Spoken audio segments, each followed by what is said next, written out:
Voilà, bonjour fidèles téléspectateurs, bonjour.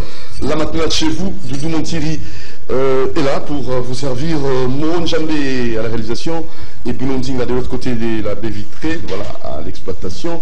Alors c'est vraiment une tranche spéciale parce qu'aujourd'hui c'est jeudi, hein, c'est ça Moro, jeudi. Hein. Alors on va plus insister sur les quelques questions d'actualité, mais l'actualité qui nous intéresse tous, c'est plus précisément celle qui concerne la coalition CC Cash et aussi, d'autre part, la Mouka.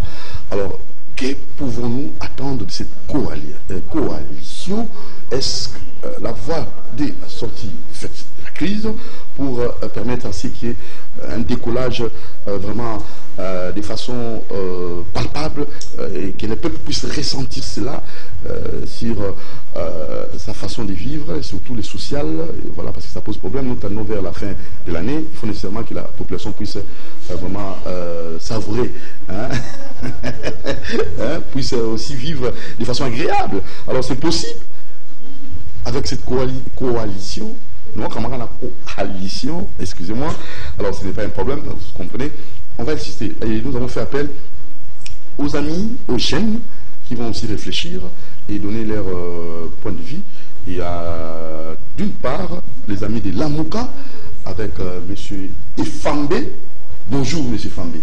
Bonjour M. Moutiri. Ça marche? Très bien.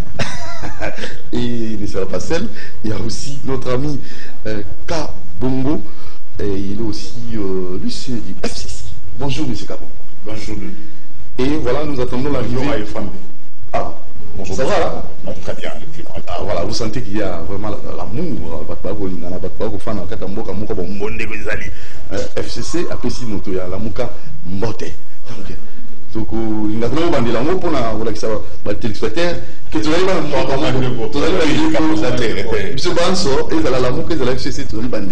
Parce que comme souvent à moni moto ya la muka pessi moto ya FCC mbote ya chango na Facebook. Trahison. Mais alors, les femmes, après si mbote na Kabongo, ils ont un problème. Alors, biso dans ce solo-là, pour tous aller, biso va se mettre en Mboka Congo, Makambo, Maïki, Mako, les Kanaka, Mboka na biso, pour les lots, sur Taï, ko beta c'était la moitié aux Alapina, pas si mingi. Mais na rota la Penza, FCC, les autres temps la ligne. Naya mbopona likamambo tokolo baba sosolo malamute tozala ka banguna te meto ka ndena bokeseni za bonguna te yaye na ngambo yaye ngana na ngambo ya ngatoke poza biba ndeko na makila yaza na Lamuka ngana na ngambo ya FCC coalition FCC Cash meto vanda ka pe bisika moko to tala ba fête famille mais ça des démocratie to le bakinde ya moana, c'est-à-dire liberté de passer yaza individu na pe individu donc na makanisi yaye. Voilà, alors, nous tourné à FCC Cash. C'est la mobile. Tu sais, madame. Non, c'est ok, bien. Bien sûr, madame. Yo dem to komaka na lingala ke singa famille bena na mekata na bate. Soki bato ba botem na libota mo ba ramita mine, mais ba so anaka ba panta na bate. Pour lingi biso la muka et biso FCC Cash, toza tala ba yike. To ko rapper ko bena na bate. To ko pe ko ndongwana mo. Et famille bo bena la muka. Mais obike c'est pas lui qui nous sur la muka. Donc on a au monde avoir le bac biso FCC le biso la muka. Donc ça veut dire que les bako mon encore ils ont ici que nous tournions sur à la muka. J'aime ça en fait la ligue en gros parce que nous avons pas côté ça na maloba moto moi sukali. Il y a seulement sukali mais on to banda on appelle ça légitimité magambo le bien ceux qui les bako la monoko oyo ya obenga wana eza uzala mutala muka comme eza na ngambo pété bon. Et la liberté n'a pas été mbote longo nyandenga qui bosso seulement mala. Est-ce que vous avez bilingue? Vous qui relève à l'obéissance dans le bidon. Tu bien jeune parce que tu allez peut-être tu bien bilingue pour la rotala. Au moins les autres tu allez ko faire la katamboka moko après 40 ans après 50 ans tu kotika nini na ba o ba yiki ba goya après 60 ans tu kotika nini na ba yiki ba goya. Nous pendant le combat c'est très capital. Monisco et Kenda tu et Kenda. Déjà tout nanga mutuna na mbali ke no lo ba no ga ke to ana no ngonga yo ba te ke Monisco e kende total la gande manda ko yo ba pesa Monisco na katia ba statut créé ya mo awa wana ko ba pesa Monisco musaya wa kende ko bundela ka Kongo te parce que etumba ntango ya mo esale maka ezali mapinga ya mboka mutu kenda ko sala etumba MONUSCO ya kapona ko se rassurer juste na règlement ya guerre na tango ba ko bunda peut ko stabiliser situation ya ba entité sécurisée. Ezali nango normal que population nyonso oyo vivaka pasi wana na est ba kozala bososoli wana ya kokitisa motema te so mutu alakoki na ntongo akoti tata na ye to ndeko na ye bapapier machete akoki kososola ngo mpe likaka ndenge moko te. Mais yango mpe te mutu kodédouane MONUSCO na responsabilité na esengeli ya solo balamuka po ete bakoka ya solo kolandela situation ya stabilisation ya paix na zone wana ya est. Tant ba installaki la première ligne de commandement ya opération Sokola 2 FRDC ba yeno ba banana ko mener ba opération bango moko ba sengi MONUSCO kota na kati te so que MONUSCO kota na kati ne lobo yango engeko za la violation ya statut ya autorité ya l'état ya ki ko sala opération yemoko na sima ya chef de l'état ko sangisa conseil supérieur ya défense et sécurité ayo ko décider de battre état-major avancé na zone ya Beni commandement militaire qui est sur place basangana wana sikona bandeko ya MONUSCO po ete bakoka ko harmoniser ba ligne de commandement pour na kosala wana ezambala liboso te sala po ete na bitumba oyo et déloger qui M23 FARDC bandaki yango moko puis à un certain moment ba yoko sangisa MONUSCO etindi ba drone ba hélicoptère ba chasseur et faciliter qui ba opération militaire na banza ezali contexte moko lelo mandat ya MONUSCO na courir pour kokende kosila na mikolo boya mais na mwa ngonga o bazana wana na zone wana na base bazana na msale belé ya kosala kwete bande kona biso so bana Beni pe na zone ya Nord Kivu ko kubika kinya. Voilà, Fambe makanisi nayo ezali lolingi kandi pour MONUSCO. Mais na banza na ibsaka yo awa la dernière fois sur la capacité na biso ya ko senga MONUSCO elongwa esika na territoire na biso kuna tozali non na makoki ya ko faire face te sans MONUSCO na zo rejoindre ma immense malheureusement et pas ya de Konamata Congo que la MONUSCO doit encore être là. Faut pas accompagner biso na action to ko mener kuna on a ko éradiquer ba massacre ko sale na Beni. Na talaki ba vidéo, en tout cas c'est inadmissible. Comment on a été bande kona biso ba ko bomba bango lokola ba taba. Lokola ba meme inadmissible. Yango wana na lobi pona ngai na pona ba na yoboka ki ligne de conduite na biso tant que na comment na ba to MONUSCO kuna to lobaki bien que tozo senga MONUSCO atikala na ino pour accompagner ba FARDC na biso. Donc point de vue na ngambo. Voilà, alors totembango parce que ikambola motu ezalaki ya koyeba penza coalition FCC cash et na ba proposition pe la muka vous allez kolinga tango nyonso dialogue salema et aussi ba élection aussi nandaki deko Martin Fayulu ouais Miguel ko intervenir na chaîne étrangère invité monsieur Fambe tous on deko Kabongo dit ce souvent est-ce que vraiment la coalition peuple a calamité sous Kamboula oui pour la conjuire hein donc il y a sous Kamboula na budget de la voté là c'était le milliard Sénat voté le alors Sénat voté alors c'est comment peuple a collé là dollar on dit car un peu ya comment ils ont qui n'a oui to ke na sous Kamboula jouissance ya peuple to tya moteka ka ete mama ko kosombela bana loso na soso bacha na kati ya sani na kikalungu mbula oyo bandaki ntango ndeko Tshisekedi akamati bokonzi na mboka tomoni déjà na mwa basigne ya développement ya première année a relancé ba infrastructure routière na mwa bisika ebele na Congo na Kinshasa ndakisa banzele ebele basimbaki yango baso de monter kosalema nano esengeli konyokoma na mamuta yosala po ete na nsima na yango tokoleka mwa pepele ke na yango na ba intérieur basali mwa ba pont ba tie ba bague na ba rivière ebele na difficulté ya kokatisa basali pe banzela ya liaison na bisika oyo ezelo kwa kozala te. C'est aussi ça qui facilite c'est que mon oyo lobe a kozala na entité songolo ayi na difficulté ya kosomba yaye ekolo ya masango na ngambo mususu kuna po ete nzela ezalaki te basali nzela esungi kaka awa na Kinshasa baboti awa otoko ke na décembre ba école yenga de ko tungisa batu makasi po tibako ko futa minerval pona ko liquider premier trimestre ya année mais na lisungi ya gratuité et ko sala que awa wana soka na mbola misolo oyo parali ngaki ba yebse que no futa dernière tranche ya premier trimestre awo ko consolider yango ko etasombela mwana mwa gilet mwa kazaka mwa robe de jupe po te bana ba ko apé ko fêter malamu mais en dehors de ça le gouvernement a déjà travaillé et études pour alléger la situation fiscale et douanière pour maintenir son carte d'emploi la chambre froidement facilement. La base a autour un mécanisme avec le budget qui vient d'être adopté hier au Sénat. Donc autant le mécanisme d'exécution l'année prochaine. Makambo Italie, administration et la population, tout ça qui décentralisation. Bon, on a la forum sur la décentralisation, surtout c'est la paix sur qu'il y a forum pour mon ligne. Il y a conduite européenne, ça peut être bambo cannabis sur l'entité et qu'on malam peut être maman au sein les malionné, bah non ça va vendre la gouverneur, bah on a l'assemblée provinciale, bah on y a un exécutif na bango et au sein la situation d'instabilité, de crise au sein des provinces.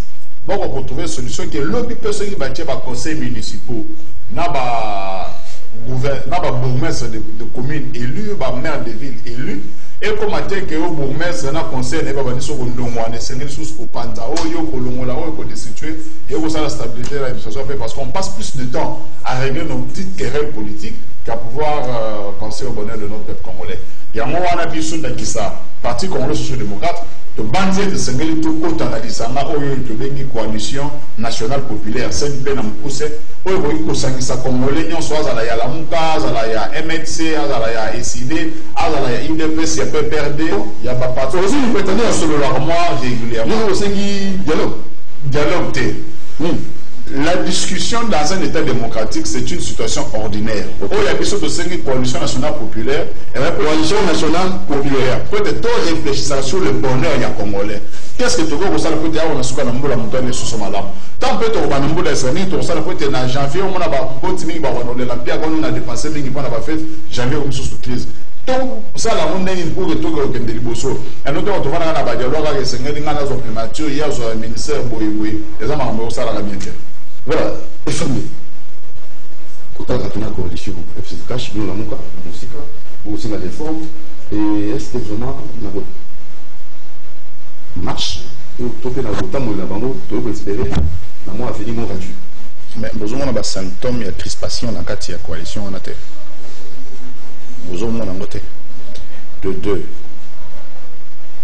lorsque une coalition repose sur le mal, Mboumani n'a pas la querelle, la destitution, et c'est cela que nous comprenons qu'il y a une vérité cachée. C'est laquelle? Non, je dis que quand c'est une vérité cachée, ils ont une vérité cachée. Toujours qu'on comprendre que vérité, mon quoi ils ont caché, il y a un peu ça la et ça la baza à tout moment. Bon, peuple congolais peut se retrouver ndengeni yo nanda kuna yo soki papa mama bozoko swa na kamikolo nyonso bana bakozana santa malamu te bana bakolia bien te et ko kotisa mboka ndako na mbiringa et sa situation tozana ngo bozo kamba mboka mais bozo kana bino moko te pour ba intérêt personnel si ko congolais oyo azali lelo na nzala za na posa ko fete bien azulu kabilei akomi ko observer ba guerre na bino ayoka kuna na Bakongo ayoka kuna na Ituri ayoka kuna boye ayoka bras de fer entre ministre na ministre mais ça veut dire que ça ne va pas. Cacophonie encore terrible. Dollar et komata bilo komata Congolais se trouvé sous possibilité naïe pour vivre malamouté. Yango moni tolobi ke na numboke la mukite. Mboke za na yakolala. Oso ki mboko la mukaki. Mais les Congolais alingaka se retrouver rien que makambo ya sengaka alia asala apema na kimia. Voilà, alors toujours Kuba, tu numéro, sur SMS, je crois que nous avons affiché numéro na Itanurabino, donc comme la Bissou, Suzana Motuna, comme on a un numéro affiché, 089 61 52 634 089 61 52 634. De nom, j'ai dit, tu préfères qu'il exploiter rubrique grandes affiches, tout ça, la carte d'analyse sur réalité ou bien la carte d'ambo Nabiso. Et on te bénit par l'amboka jeune ou tout bazali baïké na parti politique na bango et tout ça na bande de Nabiso cash na moto de Nabiso la muka pour tout ça na analyse. Est-ce que coalition FCC cash tu peux que la makamama lunga la simalango tout. Alors ceux qui viennent vous allez vous avez makamama lunga pour que ça biso en na côté de SMS tout temps en si makamama lunga vous allez tenir vous proposer pour être lobby makamama sur le banc na le parlement. Alors éviter de coca Congo FCC pour que les pauvres na biso fambe à autre global clairement awa peuple là pour assister kaka na la vérité vous allez cacher na tiraillement. Alors tiraillement na retour na yo balé délai yo baka ezalakati na wo so ko balé ezalakati na ndenge ni yelo bi ezali après sinde ba élément te pour y aller ba élément dans ton son ndenge na mais na wo so moi j'aime plutôt partir de base au mutemo ko poser pour pouvoir éclairer la discussion.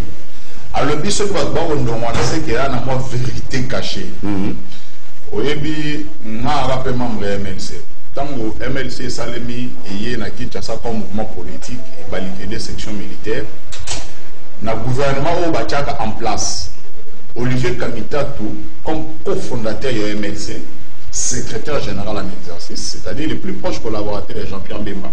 Ou comme qui est vice-président de la République, qui est Olivier, président de l'Assemblée nationale, c'est qu'il y avait une vérité cachée. Antoine Bonamangali, ministre des Affaires étrangères, qui sait que la vérité cachée. Roger Nibeli dans le gouvernement, ministre, c'est qu'il y avait une vérité cachée. Liste des Pelé, le lot Thomas Loaka a PPRD, c'est qu'il y avait une vérité cachée au MLC. C'est-à-dire, on a autant de gens qui ont battu, balumwe, bakatisi, tope basali, biteni na bango ya politique. Olivier Kamitatou le lot na ba José Ndundo, baka na MLC, balumwe kaka na vérité cachée ya yebi, ya MLC. C'est-à-dire, moi, quand le banana maloba, ce qui est la vérité cachée, c'est que tout le monde politique sous le salon malamité. Ça s'appelle politique parce qu'il y a toujours une libre expression. Yo le banana bato ana banana kati ya FCC cash ndaki sangai que ngana ko pesa yanga makanisité fona la ndaka directive ko pesa na chef de l'état na autorité morale Joseph Kabila ya FCC. Donc ceux qui Joseph Kabila lobby mais surtout na FCC to kanyi mino. Ceux qui Félix Tshisekedi a lobby mais surtout na FCC cash to kanyi mino. Et c'est ngeli mutu na mutu akokapé ko pesa o ya yepe makanisi to vandi wana te kaka pe to lukaka kolandela ceux qui bato bakosoli o vérité cachée so bato bayebi o vérité cachée. Kabila tango ayaki nanu ye moko kutu mokonzi ya coalition na ye au pouvoir, il s'est fait que plusieurs fois bagouverneur baswana. Combien de fois on a menacé Kimbuta, balongola ba gouverneur boni na ba Congo, balongola ba gouverneur boni na ba province na biso ya Kasai central à l'époque et bané Kasai occidental, balongola ba gouverneur boni. Et ça est loko ya sikate. Et ça est loko ya sikate. La moka où ça vient à la bonne base, c'est bon, il y a sans vérité cachée. Mais matungu la longwa, moussa nyamouissa longwa. Baope baza na kati tongo na kaka baza na tendance mokote makambo fayu le senga kabaninga bakabula ya mote MLC na yoga nulle part MLC soutenir faut ça là et le wana o Martin fayu la proposer la COP na ya réforme wana je n'ai entendu nulle part le président de son parti Jean-Pierre Bemba soutenir ça pendant qu'il était encore coordonnateur à la Mouka autant que Moïse Katumbi il était au préalable n'a jamais soutenu les idées de Fayulu. Alors cela suppose que la Mouka pesa na base fausse avec une vérité cachée. Loanga na yebi yango te. Il y a la vérité cachée ya FCC cash na olimbo la yango. Mais ce qui peut na otu hotel ça parce la vérité cachée ya lingamu na bango. Ce qui a na ngaka masanu to ça sur la éternité. Le seul il faut bien l'inviter au Guinée pour vérité cachée ou Mexico. la kisango moko na moko pour que bato bazona na ba vérité ka chango dali la vérité ni pour na ye querelle les angoté entre FCC cash manso na bota malali bato ba osala politique za moko tazana 5 ans pour comprendre makambo yo kotekate. Est-ce que Bolanda ba sortie médiatique ya ba au président aïe à parti au secrétaire général permanent à parti au malobe bana monoko na bango? Est-ce que Bolanda te? Est-ce que tu dois apprendre Batou Oyo, président Aïe a eu des pèses à l'Oba, n'a pas entrave Oyo, nani partenaire n'a bango azo sala bango. Boyokate Oba ben raba base te bazo dénoncer Mikolo Nyonso, ba messe noire ou sale marana et pas partenaire contre nani président de la République. Alors, ce besoin que Bazali na kimia nyonso bazoka mamboka sans querelle et compagnie, je dirais que bozongisa ba image boyoka que na kati kuna moto ezopela. Pourquoi? Parce que ceux qui mutu asali loko na moto et que ezo reposer na mabe boyoka dizalaka te mabe ngani mais boyoka mabangote na 2018 processus électoral et à qui madame résultat exact escompté. Est-ce que volonté à peuple il y a un monde qui s'est qui n'a pas de non. La réforme à Séni.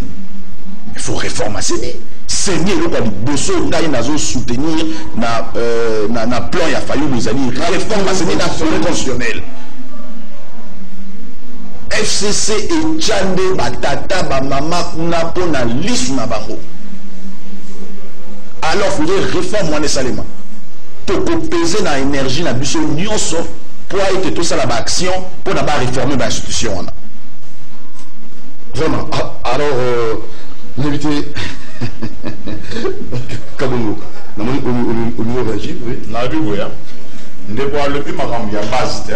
Awa kokomisa base. Awa bosana ke tango base on esengaki na Tshisekedi a se rétracter na messe noire ya Genève. Bango peka ka ba attaquer base ango. Tu vois la coalition qui a été créée sur la Dupri, au ba créé qui a mon moyibi na koyibela et pendant qui juste 24 48 heures après la Mouka. Pendant qui 24 48 heures après. Parce que la coalition FCC cache ça déjà 11 mois, ils ont survivre cac. On comprend, c'est-à-dire basonga biso ba ndeko moko Koffi Olomide le kuta ya koya ba ascenseur terre vers l'escalier. On me dit que vitesse ya le kuta ya kina ascenseur ya ramuka et panze ki bango 24 48 heures après. C'est panze la ligne. On met Tshisekedi na kamera balongo. 24 48 heures ka balongo ile. Pas yego makambo ya kutiri mo makambo bele. Mais FCC ka chezo ko balagaka. Symptôme même yego panzana ezate. Attends, symptômes exact. Ça veut dire que les gens qui la politique, ils vont balaler pour n'y avoir bébé, c'est quelque chose politique. Bah ben la politique parce que bah idée les pelés divergences ces années, moi quelquefois que ça la rappelle mon choc. Puis l'idée est bébé pas n'a pas continuer au bé. Bah on continue à avoir kamamboka. Ah oui, il y a plus makambo faillu dans le but que non bah idée ya la muka a dit que non na makanisi a failli pour réformer c'est mais après le bagage na ba FCC bango ba tchaki ba tukuna pour te basa la ka intérêt na bango mais na moka mo na ba représentant na Séni ndeko MLC ou a écrit na Séni bango ba ke yende mto yibele Tshisekedi yende ndo na Séni ndeko na bango na Séni donc yeba yibele Tshisekedi la réforme de la Séni tout le monde la demande biso moko isanga la politique na biso PSSD aussi la réforme ya l'électoral tout c'est la réforme électorale et la liberté à nous proposer moi n'amboka c'est ça là a aussi la réforme de la constitution et ça peut marquer ici est-ce que nani a côté que ça venir à ça celui il y a mon imbeba mo na loi électorale to na loi ya Séni ndato na ça na ba oya ka pembe ba mapena moni to ko sanisa ka makanisi ti to mona ke no oyo longwa oyo kota alors ceux qui montrent moi c'est une réforme il y a loi ya Séni ndé comme et 14 mbo de pays le ciel sera sur nos têtes là parce que trop formé là c'est mais ah oui on ça bisaka bato ya FCC be ko sala musala pour lisana la pour FCC asa mbisa pende ko na bango ya MS et kuna na kati a cha mukolo to na mukanda wa bisa Tshisekedi président soki ya ko bule ke za na ngo copie muibi c'est que muibi li boso ndende ko na bango MS na kati ya hero bango ko so na ta la FCC il faut bien crise institutionnelle là solo d'abord il y a dans le monde al kambo na zimiko ya na liboso ya Genève FCC Moussa Nezara divisé pour mieux régner. Bah infiltrat qu'à Genève, n'a bien voté.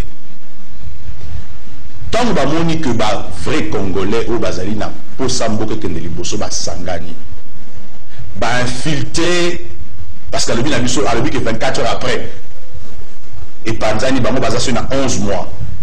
Nous, on n'infiltre pas, nous, on ne débauche pas, nous, on n'a pas. C'est-à-dire que Bisso Tozali Nassima, peuple Azali Nassima, Bisso, Toro Kende Model Wana, Pona, tout le monde a Mboka et Tonga Malobi. Mais Bango va infiltrer à Genève. Sort, il y a au Panzani à Genève, et Zali est d'un côté, Bango, Toye Biango. Bango va s'en abattre, nous, à tout moment, va infiltrer Genève, va saler Bango pour ça là, puis on a Bango Zaki Nakati. Puis on a bango non on a zali pendant temps comme batoté puis on a bango zali na kati a sali avec ça là pour aller auto comme la situation oyo pour répondre hier na likambo MLC to rejeter en bloc maman azali kuna ko diriger abima kout na ba plénière na ba réunion la salle so ka moun ma ko tambola bien elle sortait, elle n'a jamais participé dans ce genre de choses, non, ça je t'informe. À chaque fois elle sortait, elle a bête la porte abîmée. Alors, ce que l'on dit qu'il y a quota à Salabo, non. Représentant Nabiso, à cause de salir dans le niveau, parce que Biso, Tozali, Bato, Tolingaka, Makamo, qui est dans le Longobagi. On a, et le il y a la réforme institutionnelle, je vous dis, Ezali, nécessité. Crise là réelle. Crise Ezali réelle. Crise, mais attends-moi, on a 2 ans. Ce Kazan Makani, c'est à Kotala, ce Kazan Maïla Kotala, à Robona que crise Ezali. Bienvenue, Alexandre. Bilembali Bosso. Mboka kotamla malamu tozana nzala feti oyo tokokendao nayebi te soki bato bakokanga malama ndako bakangi porte balali pongi mpona bilei ekozala te bana bakolata te bilembo yango nanu yake mégestion ezali kuna badétournement ya bafond secret l'état ezali susu te. Nous participons à une situation terrible oyo tokoyeba ata komoni tokobengano te malgré gratuité enseignement. Bon, gratuité, c'est que nous saluons la gratuité. Pourquoi la gratuité à l'Indoki? Mais il faudrait que qualité enseignement est là. Et puis, personnel, il y a au Bazali, ça va en éducation, Bazala bien payé. Ben oui, moi je salue la gratuité. Institutionnelle. Effectivement. Mais Nzala, mais tant que besoin de ma cacophonie au sommet de l'État. Cacophonie? Oui. Mais oui, mais on a expliqué, Toké entre Bango Baboui, gouverneur, il y a Congo central.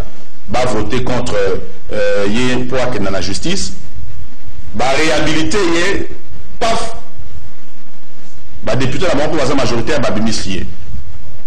Comment est-ce que Mboka Kuna na Congo central et que Tambola Babilo comme modèle alors que Bango Balota la intérêt na Bango, va intérêt mesca. C'est-à-dire que ça va me faire Benezo Salema, na Mboka Wana, na Mboko Yo, juste pour la intérêt personnel na Ibisiyo papa. Alors là où il y a la guerre, là où il y a beaucoup de méfaits, il n'y aura pas d'avancée. Avancée vous arrêtez. La solo. Alors, la nette avant de vous réagir, tu as mis de Bonabiso, mon copain, c'est que Bonabiso, on a une émission à 8h. Il y a facilité, il y a déjà à 4h du matin, on a à 8h, on a un ramassé de mouton, un embouteillage, tout ça. Alors, tu as mis de Bonabiso, Fabrice Pelende, vous allez payer mon corps. La mouka d'abord MLC. MLC. Oui. Alors, tout ça, vous allez dire que nous avons cash, nous avons mettre bassin, il y a eu empêchement, à qui barreau, tout ça, bon, c'est pas grave, pour tout le monde équilibre. Les invités, nous tout le monde a besoin d'aller à coalition, cash, FCC, est-ce que vous pouvez aboutir à décollage en Bourg-Nabiso? Et ce qui était pour vous, pour te dire que les gens ont bien un sujet Nabiso, pour nous dire que vous avez réagi. Merci beaucoup. Les institutionnels, ils ont réel, tout ils ont juste une supposition, tout une façon de le positionnement, na baike ya la muka ndenge baike ba groupe ngambo ya cash na FCC. Merci beaucoup de Doudou pour la maloba. D'abord c'est parmi les matières au biso to beta CT. Au monnaie crise des alliés. Nous avons des institutions qui ne viennent pas de la volonté populaire. Le loba dirigeant Nabiso besoin incarné au Kalimal du Congo, c'est-à-dire nous tapons à côté de nos textes. Ce qui se passe aujourd'hui n'a rien à voir avec la loi fondamentale que nous avons connue dans notre constitution. Donc ce n'est pas étonné que le pays n'avancera pas, puisque d'abord il y a un accord qui bat son plein, que le peuple ignore, mais qui en même temps dirige le pays, ce qui est gravissime. Et on ne peut s'attendre à rien du simple fait que les personnes qui se régissent en agresseur aujourd'hui collaborent avec nos autorités qui ne sont pas d'abord légitimes. Donc il y a beaucoup de problèmes où il s'agit que le pays est en train de reculer. Nous avons dénoncé des personnes qui n'ont pas cette confiance de la population, des personnes à qui la population ne se retrouve pas. Donc c'est un grand combat. Nous avons dit que nous sommes pris en otage. Nous avons pris en otage, les lots Kende Bamboula, Nabamboula, on voit la même situation se répéter, c'est-à-dire que ceux qui le peuple ne s'élève pas, ne se prend pas en charge, alors nous serons soignés, organisés par les autres pays, ce qui se fait aujourd'hui. Donc, Bisso na MLC, d'abord on a plus insisté sur MLC, la Mouka viendra après. Nous sommes en train de redynamiser notre parti à travers la vraie valeur toujours préconisée, surtout la jeunesse na Bisso, puisqu'il y a des intolérances qu'on ne peut plus accepter. Et ça parmi un jeu majeur de mettre en place, puisque nous allons ce samedi faire une sortie officielle, malgré qu'on existe déjà sur le plan juridique, mais solennellement il faut que la jeunesse du MLC s'est levée maintenant pour reconquérir le vrai pouvoir et les vraies valeurs de notre pays. Puisque notre pays a une loi que nous sommes allés voter au référendum qui engage tout le peuple. Mais c'est contradictoire. Ceux que nous avons appliqué la loi, tout le monde a un individu va s'insurger au-dessus des institutions. Donc nous tergiversons, pire encore nous reculons, donc nous ne faisons rien. Et ce sont des générations qui passent comme ça, sans intérêt, donc ça n'est des trous. Je pense qu'il y a des sikoyo, nous attendons quand même, il y a respirer mouké, et puis na bon, alors le premier un contre tout ça. Bon, au fait, ça va moins il y a parole pour pas de réaction à la moins équilibrée. Et moi, je m'en Michel dans 9h30, vous aurez Michel Koulaba dans le kiosque. Voilà. Bon, on a compris que nous avons un débat avec des débats évidents. L'élément de crise devant le lobby, la crise institutionnelle nationale n'existe pas. Parce que les institutions nationales et le Tambola, les hommes politiques, moi, et vous en jamais, mais les institutions nationales, ils en ont crise.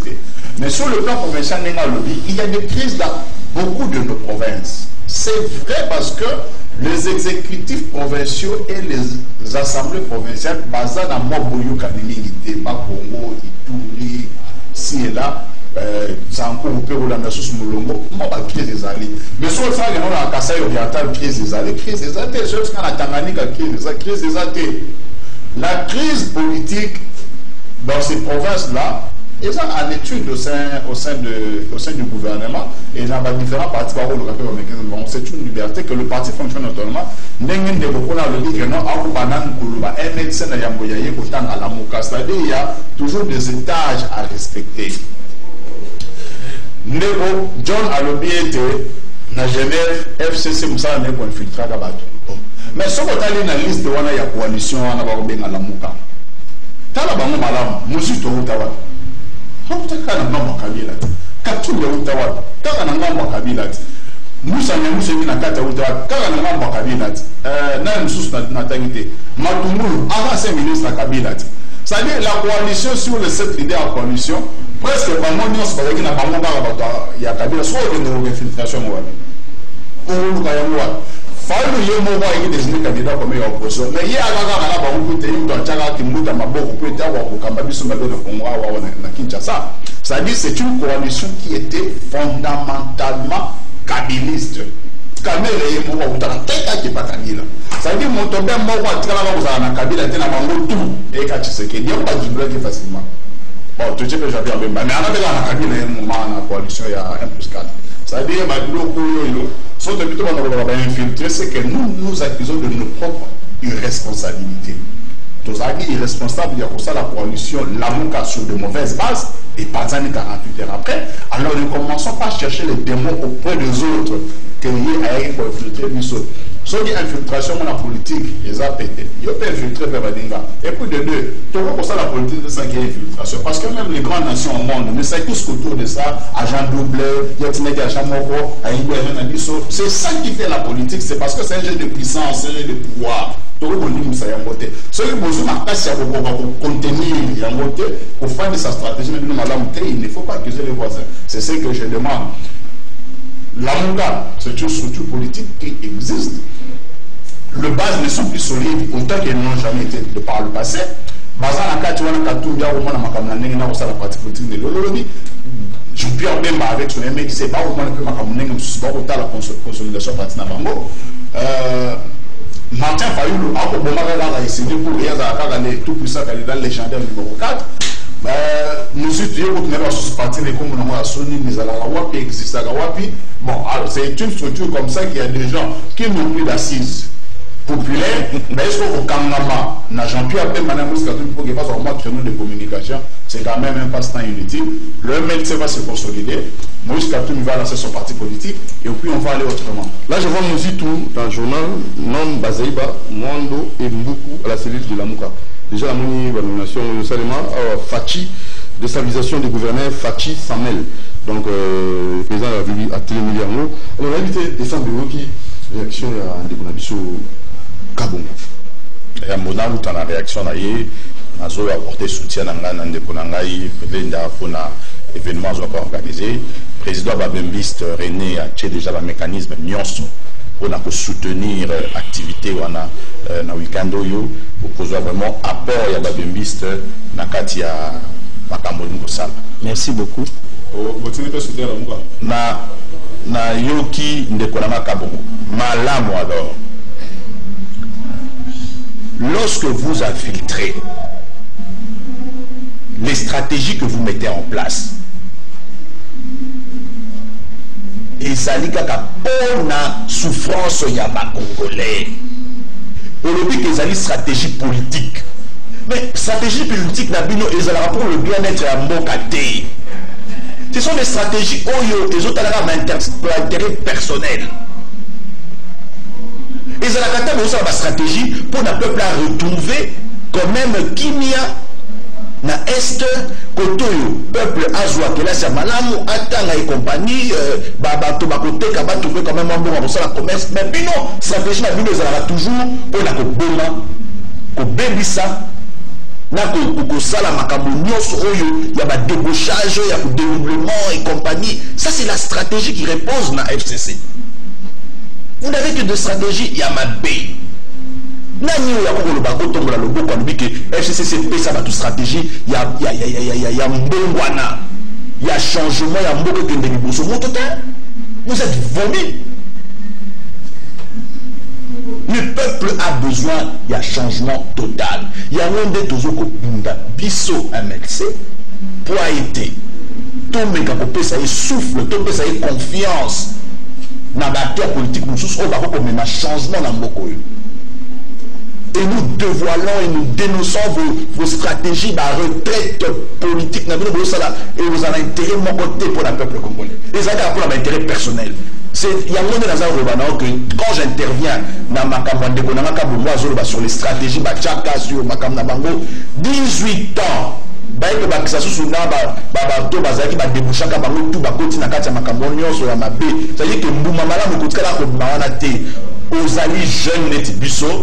on a besoin, il y a crème moana. Et quand la crème moana, peut-être pas nous à la tête, nous sommes asika, nous sommes là pour l'intérêt à peuple et non pour l'intérêt personnel. Et ça, je vous demande, ce qu'on va appeler ces bino, opportunité, il y a beau travailler, si car on a bino, nous sommes à B.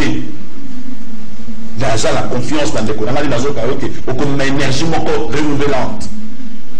Vraiment. Alors, toujours rappeler la déclaration numéro de Testo, na Bango, la coalition FCCK, chez vous, Sabiso, Maluna, vous développez Penambo Nabiso, Tindi Testo, 089 61 52 634, permis pour l'accès à l'Igamorana, Maître Fabrice Pelende, Monsieur Kabongo à FCC, Nandeko Fambe à la Mouka MLC. Alors, Monsieur Fabrice Pelende, je ne sais pas si on a RD Congo, je ne sais pas si on a posé ça pour nous les RD Congo. Alors, bien nous proposons mes amis, pour que nous avons et zala palpable, bateau pénal juif. Est-ce possible? Vous pouvez savoir proposition où on peut nous que na onzela, peut na sima la proposition na surtout applicabilité na salemi, peut le pénal peut beaucoup peut passer. En tout cas, nazo kapasi makasi omoni na Congo na biso, il y a l'inconscience qui bat son plein. Il y a un jeune comme ça, azo partager même réalité na biso na mboka. Tenir des langages qui vont dans le sens des intérêts des individus au détriment de l'intérêt général, c'est grave. Au moment devant l'histoire, ce seront des gens qu'on appellera des collaborateurs, des collaborateurs, des complices, puisqu'ils sont inconscients avec les actes qu'ils posent aujourd'hui. Les lots, accord, mariage FCC cache les actes trahison pour Namboka Nabiso. C'est un complot contre notre pays. Et Tshisekedi est le plus grand complice dans toute cette histoire. Donc il s'est riche en traître. Puisque les lots, tous les mal que nous avons combattu avec Kabila, nous les voyons avec Tshisekedi. Donc notre pays mérite mieux. Et Bissouba Jeune, il faut tout yéba, qu'est-ce qui est légal et qu'est-ce qui n'est pas légal. Le pouvoir actuel ressemble à une espèce de transition. Pourquoi? Parce que l'ingrédient démocratique est la réunité. Pouvoir où ils ont le peuple été. Accord Wana et trahir le peuple, ils ont facilité par M. Félix Tshisekedi qui est aujourd'hui le président. Et nous dénonçons cela. Nous ne sommes pas d'accord avec ça. Le peuple a manifesté sa volonté qui a été détournée au profit des individus. Et ils aggravent. Ils aggravent. Ils sont toujours milités pour conscience ou les zonga qu'aujourd'hui ce sont les individus qui deviennent forts, pas les institutions. Donc le contraire est s'appliquer. Je pense qu'il y a des gens qui nous méritons mieux. Peut-être si on a quoi à se retrouver rapport à à saline de nous ne sommes pas complaisants, mais nous connaissons aussi la réalité de ces pays.